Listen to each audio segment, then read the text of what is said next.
Muy buenas, bienvenidos a otro episodio de tu canal Historia Contada. En esta oportunidad vamos a hacer una miniserie sobre el nacimiento de Jesús en Belén. Vamos a tratarlo desde el punto de vista histórico, hablar un poco de ese contexto del emperador, ese contexto en el cual se da ese nacimiento de uno de los hombres más importantes de la historia. Te invito a que te quedes en el canal y a que sigas cada uno de los capítulos de esta miniserie.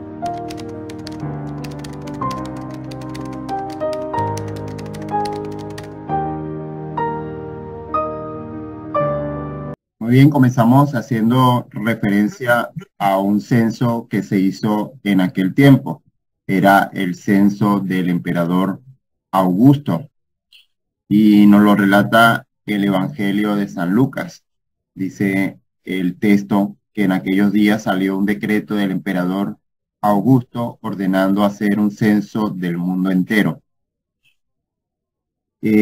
Causa bastante curiosidad cómo los emperadores tenían ese poder, y el poder en aquel tiempo era poder político y por supuesto poder religioso. Sin embargo, aquel emperador o es emperador manda realizar un censo. Con estas palabras, el evangelista San Lucas introduce su relato del nacimiento de Jesús. Digamos que desde ese punto de vista histórico hasta nosotros llega ese nacimiento y explica por qué ha tenido lugar en Belén. ¿Por qué Belén? ¿Por qué Augusto?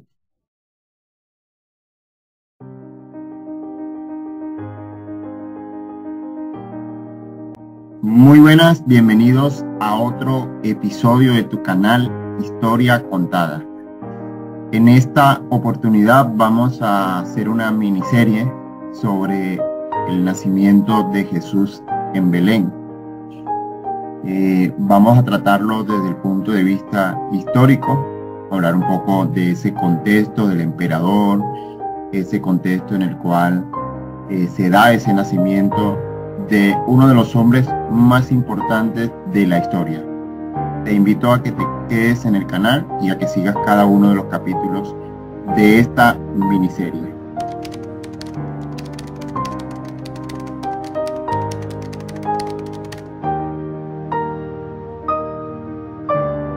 Muy bien, comenzamos haciendo referencia a un censo que se hizo en aquel tiempo. Era el censo del emperador Augusto, y nos lo relata el Evangelio de San Lucas. Dice el texto que en aquellos días salió un decreto del emperador Augusto ordenando hacer un censo del mundo entero. Causa bastante curiosidad cómo los emperadores tenían ese poder, y el poder en aquel tiempo era poder político y por supuesto poder religioso. Sin embargo, aquel emperador o es emperador manda realizar un censo. Con estas palabras, el evangelista San Lucas introduce su relato del nacimiento de Jesús. Digamos que desde ese punto de vista histórico hasta nosotros llega ese nacimiento y explica por qué ha tenido lugar en Belén. ¿Por qué Belén? ¿Por qué Augusto? Bueno, el emperador Augusto entra en la historia, pero entró de una manera no sencilla. Entra en la historia después del asesinato de Julio César, por allá por el año 44 antes de Cristo. Dicen que fue su heredero político. En aquel momento las herencias políticas, como se entiende las herencias, por supuesto, son sucesiones. Una viene después de otra. Sin embargo, no fue sencillo su ascenso al poder. Fue lento, fue gradual, pasó por diferentes etapas, libró batallas decisivas y se comprometió con acciones despiadadas. Eso es para conocer un poco lo que fue la figura de este Augusto, que experimentó errores, reveses y realizó campañas difíciles para poder lograr la consolidación del Estado romano. Entonces, este Augusto es en el cual se presenta este censo y es bajo su gobierno, digamos que es un gobierno que es por designio de la divina providencia. En ese momento estaba Palestina gobernada por Roma, por la provincia de Roma, y es cuando ocurre o cuando se da el hecho del nacimiento de Jesús. Como dije al principio, Lucas, el Evangelio de San Lucas 2:1, incluye el nombre de Augusto en su evangelio. No es el primer censo, por supuesto, que se realiza con el fin de recoger impuestos, porque les recuerdo que los censos se hacían para poder recaudar los impuestos, eran recaudadores de impuestos. En el caso del momento del nacimiento de Jesús, se manda a hacer un censo en el mundo entero, cuyo censo era o tenía por objeto recaudar impuestos para Roma, razón por la cual José con María, y recordamos que María estaba encinta, estaba a punto de dar a luz, se van de Nazaret a Belén.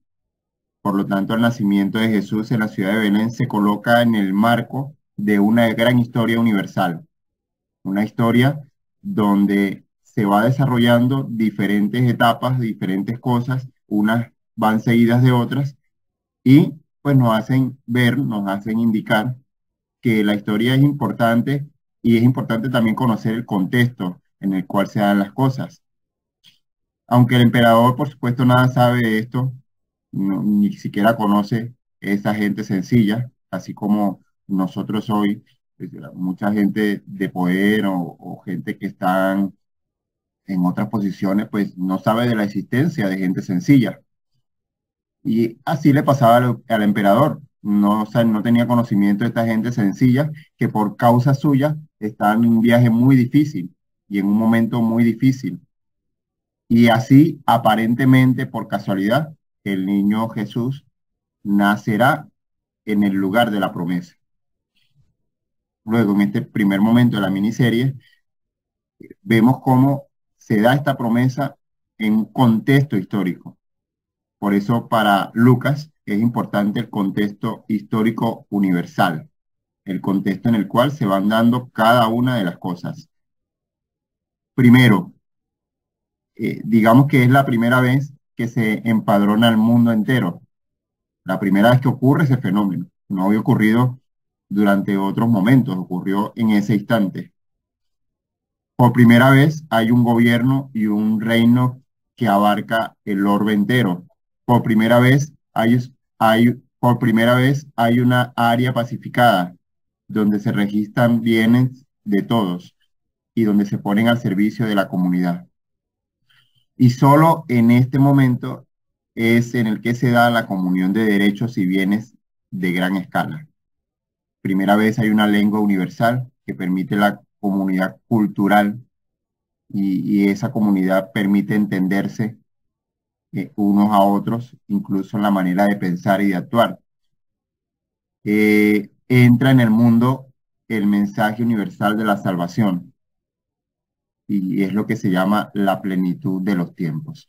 Y todo se da en este momento en el cual Augusto, con el fin de establecer impuestos o recaudar impuestos, hace posible este contexto.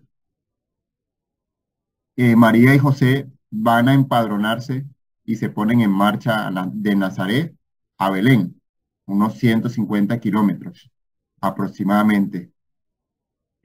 Caminos montañosos, senderos difíciles, sinuosos, y eso se hace, y eso se da o se hace porque José estaba registrado allí.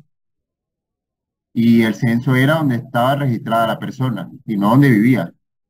Dice que cuando se da ese censo o ese decreto, pues José está en Nazaret y de Nazaret lo llaman a Belén. Belén es donde él se registró, donde él estaba registrado con María, por eso se tienen que trasladar hasta el lugar donde estaban registrados.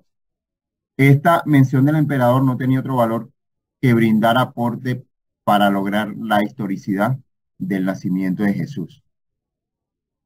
Y es una mención documental que muchas veces hoy se duda, o gente que tienen dudas de la historicidad de los evangelios o la historicidad de los relatos. Bueno, son históricos, tienen un valor histórico. Estamos hablando de un emperador que no es narrado por el evangelista, sino que lo introduce dentro de su marco narrativo histórico. Luego hay otros historiadores que sí hablan de Augusto. Por lo tanto, tiene un valor histórico todo este tema del empadronamiento y cómo se da y en qué momento se da y en qué contexto se da. Por eso digo que tiene una mención histórica este empadronamiento. En primer lugar, digamos que la historia llega a un momento culminante. Y ese momento culminante se da con la palabra, o se llama, o se refiere a la palabra encarnación. Se quiebra definitivamente el tiempo cíclico entre griegos y romanos sin principio ni fin ni centro. Es decir, la historia quiere y evidencia un punto central que se orienta definitivamente hacia el Dios creador o a lo que estaba prometido a Israel. Por eso, cuando hacemos referencia al nacimiento de Jesús en clave de promesa, pues tenemos que entender que es la promesa de Dios al pueblo de Israel que se da a lo largo de los siglos anteriores y que llega a su momento culmen, la plenitud de los tiempos. La conexión entre Jesús y Augusto es más profunda de lo que nosotros podemos pensar. Augusto no quería ser un soberano cualquiera como los hubo antes de él. Y fíjese que ya hablamos cómo Augusto entra en un momento en el cual había diferentes batallas y cómo él logra ese ascenso para poder llegar a ser el emperador. Luego él no quería ser como los que estaban antes, ni como los que estaban o los que iban a venir después de él. Hay dos aspectos relevantes de la percepción que tenía Augusto de sí mismo. Estamos hablando del emperador. Y esta concepción que él tenía, él se creía el Salvador que ha llevado al mundo sobre todo a la paz. Él mismo quería representar esta misión suya de portar la paz de manera monumental y para todos los tiempos. Esa era una de las concepciones que él tenía de sí mismo, se creía portador de la paz. Y el segundo aspecto, o lo segundo que Augusto pensaba de sí mismo, es que él se creía universal, es que él se creía para todos. Digamos que estos son como los dos aspectos de sí mismo de lo que pensaba Augusto. Primero, que se creía partícipe de la paz. Y segundo, que se creía universal, que era para todos. Primero, lo que sí tenemos que tener claro para ir cerrando ya este episodio de este capítulo de la miniserie es el contexto histórico en el cual se da este nacimiento de Jesús. Contexto histórico que se da durante el emperador Augusto, que confluye con una providencia de Dios, una providencia divina. Dios pone las cosas para que se dé este nacimiento de Jesús. Y este emperador aparece en un marco que nos narran otros historiadores, con lo cual se da un golpe sobre la mesa sobre la historicidad de cada uno de los evangelios. Entonces, este capítulo, o este primer capítulo, habla un poco de este contexto histórico y de cómo el nacimiento de Jesús se da en un momento clave y que rompe la historia en dos, en la concepción que tenía Augusto de sí mismo y lo que Jesús luego va a representar con su nacimiento, que para él era insignificante lo que era el nacimiento de Jesús, ni siquiera conocía a esas personas, pero él sí se proyectaba como una imagen de Salvador, o quería proyectarse como una imagen de Salvador. Primero como partícipe de la paz y segundo como de carácter universal, que era para todos. Muy bien, mis amigos, así estamos llegando al final de este primer episodio de la miniserie. Muy bien, mis amigos, así estamos llegando al final a este primer episodio de la miniserie. Te invito a que te quedes en el canal, a que te suscribas y que nos des un like y nos apoyes. Hasta la próxima.